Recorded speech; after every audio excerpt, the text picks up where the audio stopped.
Hi friends, అందరికీ అన్నం తిన్నారా? నేనైతే బావి కాడికి వచ్చిన బర్రెలు తిడిచిన. మా సైడ్ అయితే ఫుల్ వాన ముసురు వస్తుంది. ఇక మేమైతే మస్తు తడిచిపోయినాము. అయినా కానీ ఇక తప్పదు కాబట్టి మనం కంపల్సరీగా చేసుకోవాలి. ఇక వాన వచ్చినా, ఎండ కొట్టినా, చలి పెట్టినా, వానకు తడుస్తూ, చలికి వణుకుతూ, ఎండకు ఎండుతూ కంపల్సరీ అయితే ఈ పని అయితే చేయాలి. పని అయితే తప్పదు.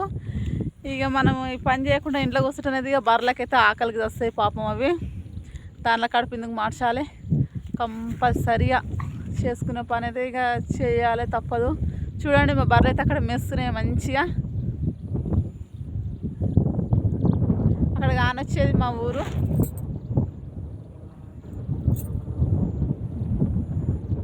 ఫ్రెండ్స్, మీరేమేమి చేస్తారో కామెంట్ బాక్స్లో కామెంట్ పెట్టండి. బాయ్ మరి అందరికీ.